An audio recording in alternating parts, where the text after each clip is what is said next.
probably my most anticipated piece in like 2 years. And it's also the most annoyed I've been in a long time. This piece is it's a very annoying piece. I think the only other figure I had more annoying than this is that MDLX Megatron that I had. Man, y'all know how much I don't like Michael Bay designs, so this had to be a cold-blooded piece in order for me to be sweating and waiting on it for as long as we've waited to get a perfect lockdown figure. I absolutely love this design. I'm even looking forward to getting me a car, 1/24 scale, to match it, because I love that Lamborghini too. That Aventador, oh, it's a beautiful Lamborghini. Lockdown is a beautiful, deadly piece all the way around. A true gangster and a gentleman. Oh no, better yet, a true Terminator and a gentleman. Or is it a Terminator and a gangster? Doesn't even matter, however you want to put it, he is that. You know what? We're going to start with some positives.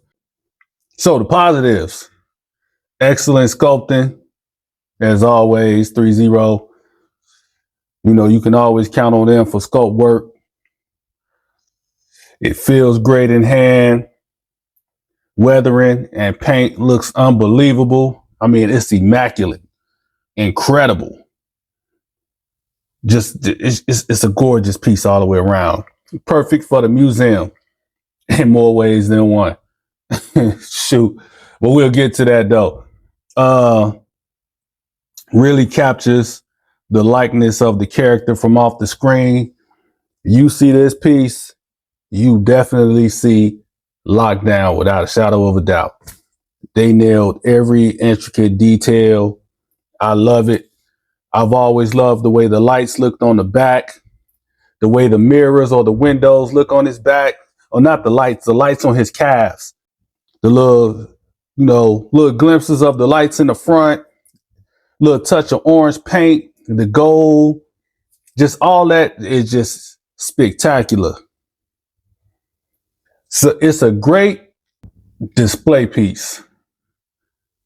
I mean, as far as display, it's a 10 out of 10. Throwing it on the shelf and just letting it stand there and look pretty. But here's where it gets fun. The negatives, right? Here's all my negatives, and I got quite a few of them.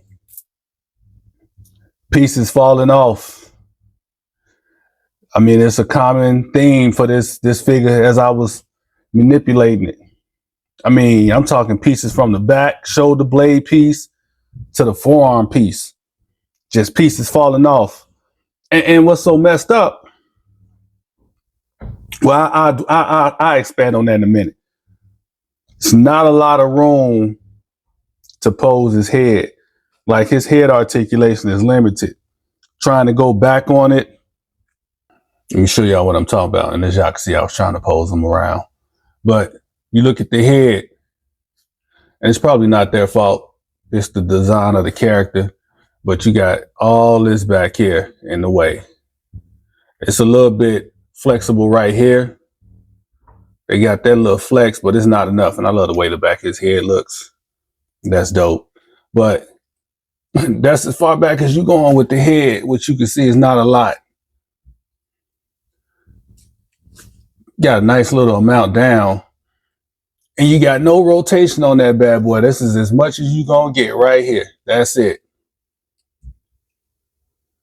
And I think that is a crime that you can't go any further than that.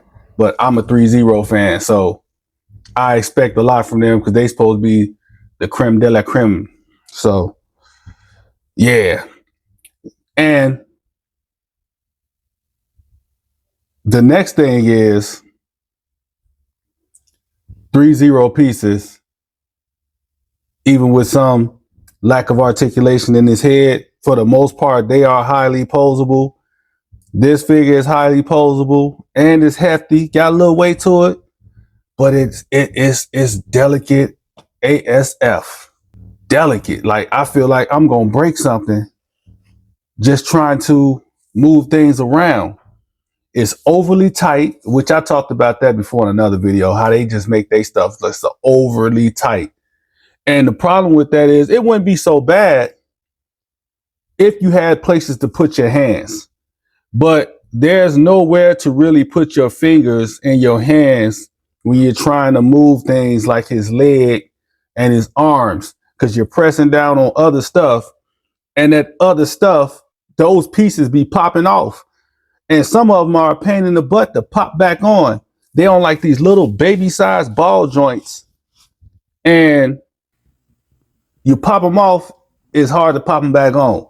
And they got it like that on purpose. I know they got the breakaway parts because of how you got to move, how you got to use your hands. They probably knew already, like, hey, they gonna pop this off, and if we don't make it where it pop off, it's gonna break. Well, I think they need to work on that a little bit more to where the stuff don't pop off and you ain't got to worry about breaking it. Because it's annoying. Like, it's the most annoying thing about this figure. Trying to move stuff with little ball joints and everything popping off. Let me just show you some stuff. Like, look here. This piece kept popping off on me. It's on a little baby-sized ball joint. I haven't had no problems with these yet. What else popped off on me? This piece up here is on a baby-sized ball joint. It popped off. This is on a baby-sized ball joint. It popped off. The forearm piece popped off on me. This back section right here, where is it at? This piece right here, it popped off on me. I don't even think it's supposed to pop off, but it popped off on me. Oh, this shoulder pad piece, which was a pain to get on there to begin with, it popped off on me. So it's a lot of pieces popping off, and I've been had this thing in the same pose for this whole entire review.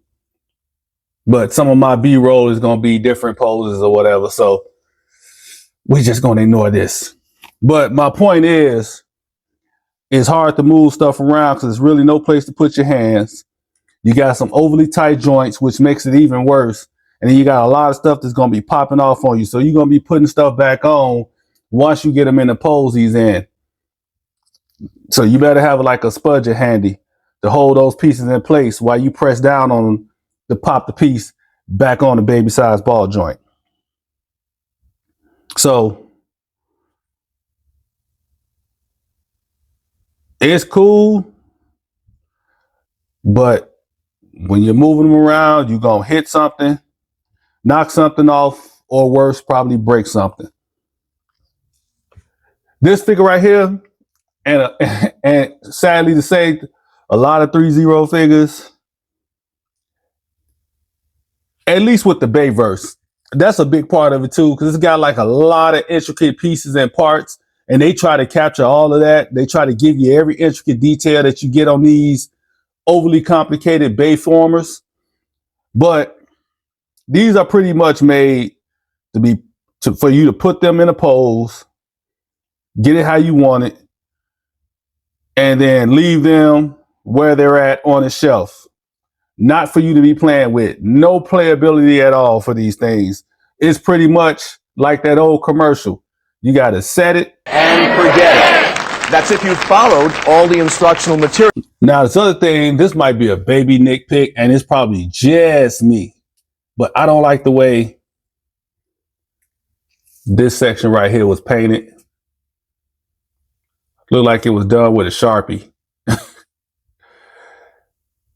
Yeah, I don't like that, but that could just be me. Again, like I said, that right there is probably highly subjective. Somebody else looking at that is like, man, ain't nothing wrong with that section. It's dope. I just don't like the way it looks. Have the heat ready. Have your blow dry on standby, because you definitely gonna need it to swap the head. You can pop the original head off pretty easy, but getting the head that attaches to his gun, getting that on, you better have some heat, because it's a nightmare to pop it on without it. I tried, it wouldn't go. I hit it, as soon as I hit it with that blow dryer for like 20 seconds, popped right on.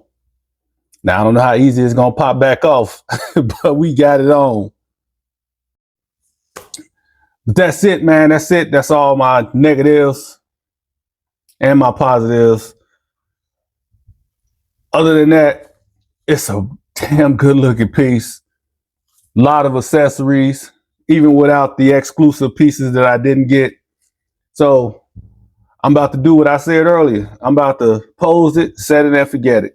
This video took a lot longer than I wanted to, just because of how much of a pain in the ass it is to handle it. I'm glad this review is over. With that being said, man, I'm gonna get up out of here. I'll catch y'all at the next video. I'm out.